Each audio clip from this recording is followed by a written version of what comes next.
Imagine waking up one day and realizing nothing has technically changed, yet everything feels wrong. The streets are still full, the screens still glow, the systems still run. But beneath the surface, something feels hollow. People move faster than ever, yet they seem exhausted.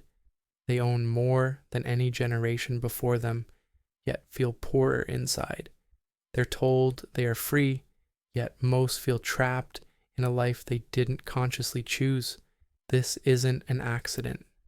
And it isn't just personal failure, it's the quiet symptom of a system reaching its psychological limit. For centuries, capitalism has shaped not just our economies, but our minds. It taught us how to measure value, how to define success, how to see ourselves and others. And for a long time, it worked, at least on the surface.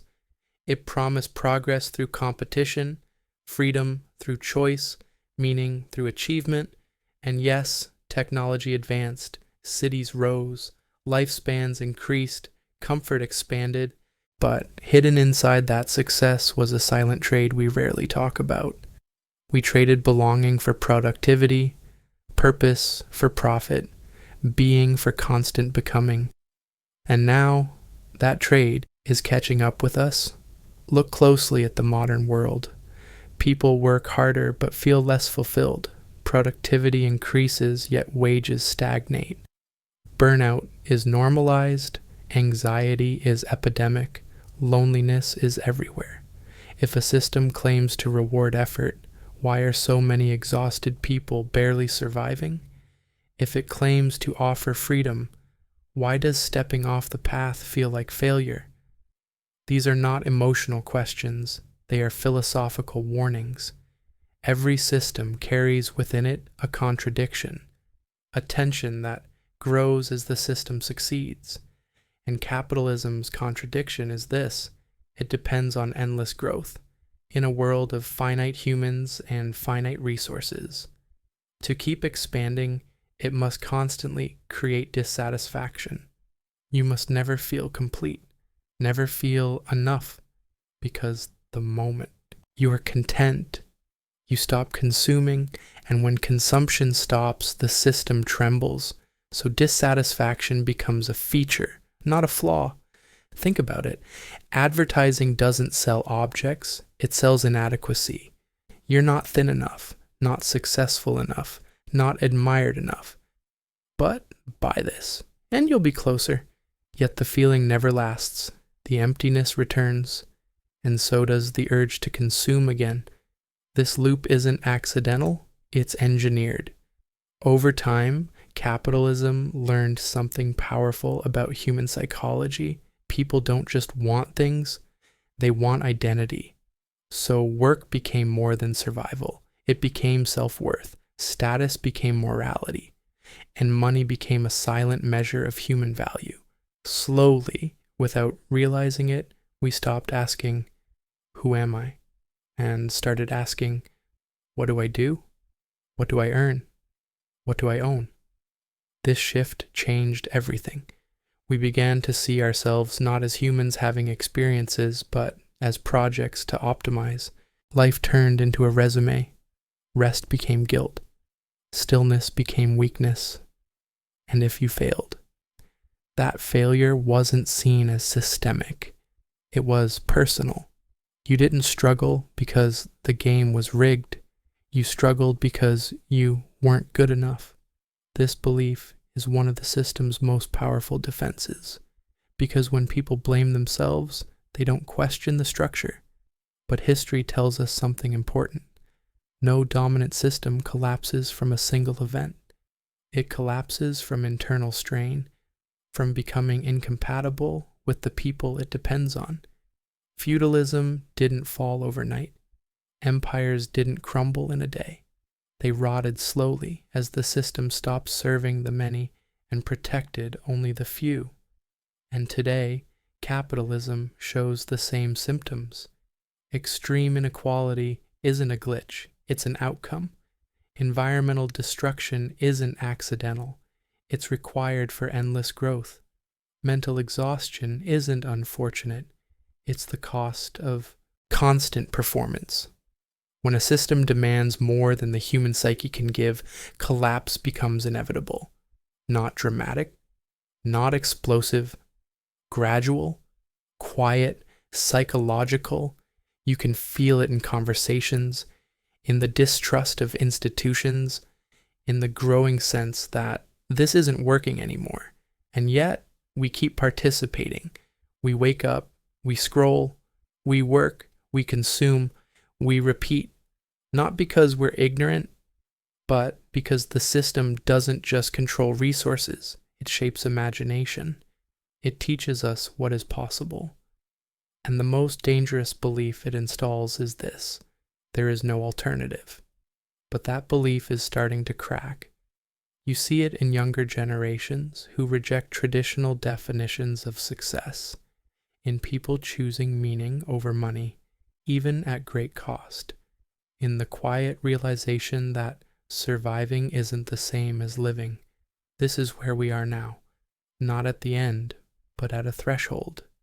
The collapse we're moving toward isn't just economic, it's psychological, a breakdown of belief, and that raises a deeper question, one far more uncomfortable than market crashes or job loss.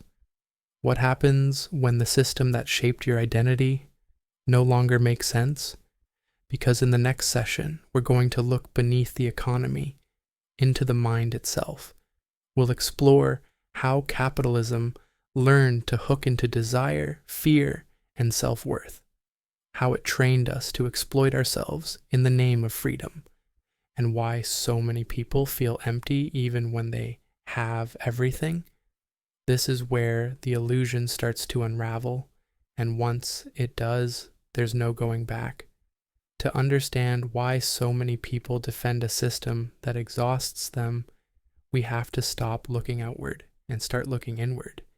Because capitalism doesn't survive on laws or money alone. It survives inside the human mind. Long before it controls markets, it learns to control meaning. Ask yourself this quietly: why is it so hard to stop striving? Even when striving makes you miserable, why does rest feel uncomfortable? Why does slowing down feel like falling behind? Why does doing nothing feel like guilt? Those reactions are not natural instincts. They are learned responses. Capitalism's greatest achievement was not economic efficiency. It was psychological conditioning. It discovered something profound about human beings. We don't just fear poverty. We fear insignificance. So the system learned to fuse survival with identity. Work stopped being something you do. It became who you are. What do you do replaced who are you, and value quietly shifted from humanity to productivity. From that moment on, everything changed. Because once identity is tied to output, control becomes invisible. You don't need chains when people discipline themselves. Modern capitalism doesn't threaten you. It motivates you. It whispers, do more, be better, optimize, hustle, never fall behind. And when you're tired, it reframes exhaustion as weakness. This is how freedom becomes self-exploitation. You're not forced to work longer. You choose to. You're not ordered to monetize everything. You feel compelled to. You're not punished for resting. You punish yourself. This is what makes the system so resilient. Oppression feels external. This feels personal. But look closely. The rise of hustle culture, the gig economy, the pressure to turn every passion into income, the idea that if you love something, you should monetize it. These aren't signs of liberation. They're signs of a system running out of boundaries. When every moment can be turned into value, no moment is sacred anymore. Time stops being lived and starts being spent. And here's where the real damage happens. When productivity becomes morality, failure becomes shame. If you're struggling, you're told it's because you didn't work hard enough. If you're burned out, it's because you didn't manage your time. If you're anxious, it's because you didn't optimize your mindset. The system disappears, the individual absorbs the blame. This is psychological genius and psychological violence, because it keeps people chasing self-improvement instead of questioning the environment that's draining them. But capitalism doesn't only shape work, it shapes desire. You were taught to believe you want certain things: status, success, recognition, luxury, but ask yourself honestly, how many of those desires were planted? Advertising doesn't show you products. It shows you who you're supposed to become. A car isn't transportation, it's power. Clothing isn't warmth, it's identity. Technology isn't convenience, it's relevance. So consumption becomes emotional regulation. When you feel insecure, you buy. When you feel lonely, you scroll. When you feel empty, you upgrade. And the relief is always temporary, because the system doesn't want satisfaction. It wants dependence. The moment you feel whole, the loop breaks. So dissatisfaction is constantly renewed. You are encouraged to compare yourself endlessly to people richer, fitter, happier, more successful. Comparison is not a side effect, it's fuel, because comparison creates hierarchy, and hierarchy keeps people competing instead of connecting. Think about how rarely we ask, is this life making me well? Instead of, is this life making me impressive? Capitalism trains us to perform our lives rather than inhabit them. Social media intensifies this conditioning. Your existence becomes content. Your emotions become metrics. Your worth becomes engagement. And slowly, subtly, you begin living for visibility rather than meaning. Being seen replaces being understood. And here's the cruel paradox. We are more connected than ever, and more isolated than ever. Why? Because relationships shaped by competition lose depth. When everyone is branding themselves, vulnerability feels dangerous. When everyone is performing success, honesty feels like failure. So loneliness grows not because people are absent, but because authenticity feels unsafe. This is not accidental. A lonely individual consumes more. A fulfilled community needs less. Now consider this. Why does imagining a life outside the system feel unrealistic, even frightening? Why does stepping off the treadmill feel like death? Because capitalism didn't just organize labor, it colonized imagination. It taught us that without constant growth, there is decay. Without competition, there is chaos. Without hierarchy, there is collapse. But these are beliefs, not laws of nature. For most of human history, people lived through cooperation, reciprocity, shared survival. Competition existed, but it wasn't the organizing principle of existence. Yet today, we are told that this system reflects human nature. Ask yourself carefully, if human nature were truly greedy, why do people burn out from chasing money? Why do acts of generosity feel deeply fulfilling? Why does meaning increase when we help, not hoard? Because something inside us knows this structure is misaligned, and that misalignment is creating psychological pressure, anxiety, depression, numbness, exhaustion, not because people are weak, but because they are stretched beyond what the human nervous system can sustain.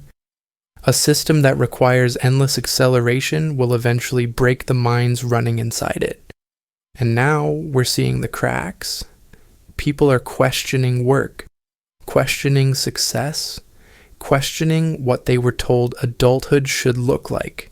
Not loudly, quietly, internally. And that quiet questioning is more dangerous to the system than open rebellion. Because once the spell breaks, obedience collapses. In the final session, we'll confront the deepest truth of all. Why capitalism isn't collapsing because of politics, technology, or economics, but because human consciousness is outgrowing it.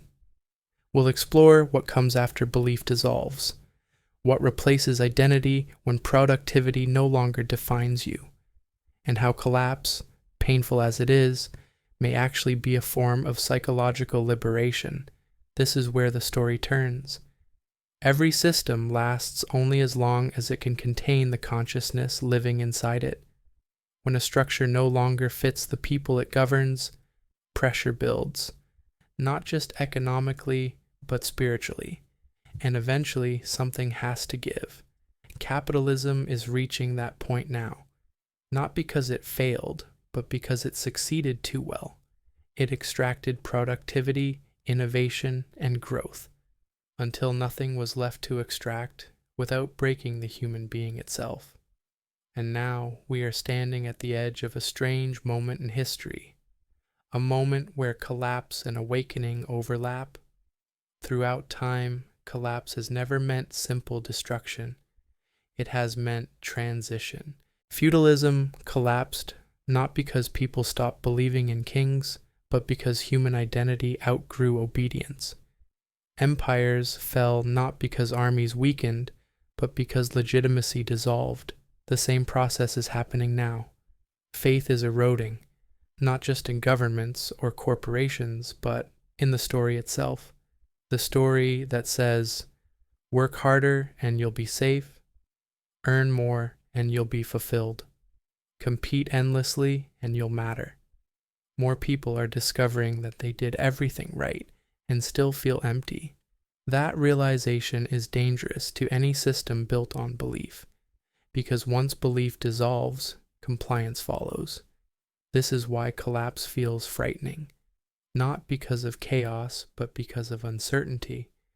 When the old story dies, there is a moment of silence, and silence is where truth emerges. The truth is this: capitalism can no longer contain the complexity, empathy, and awareness humans are developing. We are becoming more psychologically literate, more emotionally aware, more sensitive to injustice, exploitation, and ecological damage. The system requires numbness. We are becoming more awake. That contradiction cannot last. Look around. People are questioning why survival must be earned, why rest must be justified, why dignity is conditional. They are rejecting lives organized solely around productivity, not because they are lazy, but because they are conscious. And consciousness changes everything. A conscious person notices when their energy is being drained. A conscious person feels the cost of endless comparison. A conscious person recognizes when meaning is replaced by metrics. That recognition is irreversible. This is why reforms alone won't save the system. You can adjust wages, you can add benefits, you can rebrand exploitation as flexibility, but you cannot fix a system that requires humans to suppress their humanity to function. The collapse isn't coming from outside pressure. It's coming from internal refusal, a quiet one. People opting out emotionally before they opt out physically. People disengaging mentally while still showing up. People doing the minimum, not out of rebellion, but exhaustion. This is the beginning of the end for any system. When participation becomes hollow, structure collapses from within. And yet, this is not a tragedy. It is a threshold. Because collapse creates space, and space allows new values to emerge. The question isn't, what system replaces capitalism? That question keeps us trapped in old thinking. The real question is, what kind of humans are we becoming? Because systems are downstream from consciousness. A culture that values well-being will not build structures that destroy it. A society that understands interdependence will not worship endless competition. What's emerging now is not a perfect alternative, but a shift in orientation, from extraction to care, from speed to presence, from dominance to balance. We see it in people choosing simplicity over status, in communities forming around mutual aid, in Conversations about work-life boundaries that were unthinkable decades ago. These aren't trends, they're signals, and yes, the transition will be uncomfortable. Old systems do not dissolve quietly. They resist. They tighten control. They amplify fear. They tell you chaos is coming, so you cling harder. But fear is the last defense of a collapsing belief. The deeper truth is this: human beings are not meant to live as units of production. We are relational, creative, rhythmic. We need meaning more than growth, connection more than accumulation. And when a system obstructs those needs long enough, it loses legitimacy. So what do we do now? Not revolt, not escape, but reorient.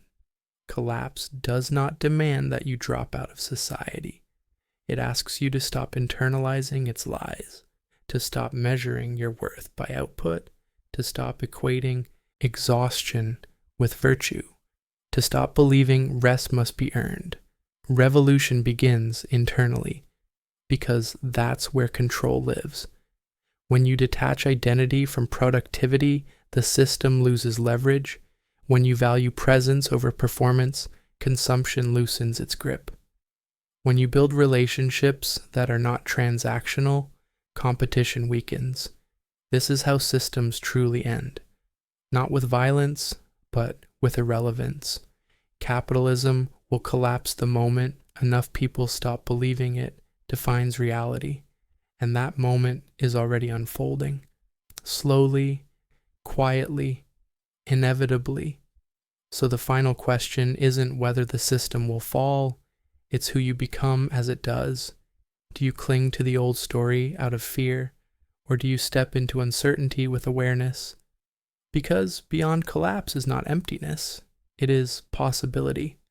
A chance to build lives that honor human limits, communities rooted in care, meaning detached from markets.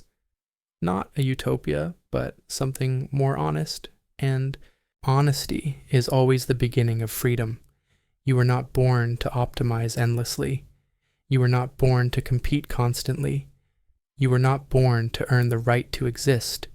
You were born to live, and no system, no matter how powerful, can suppress that truth forever.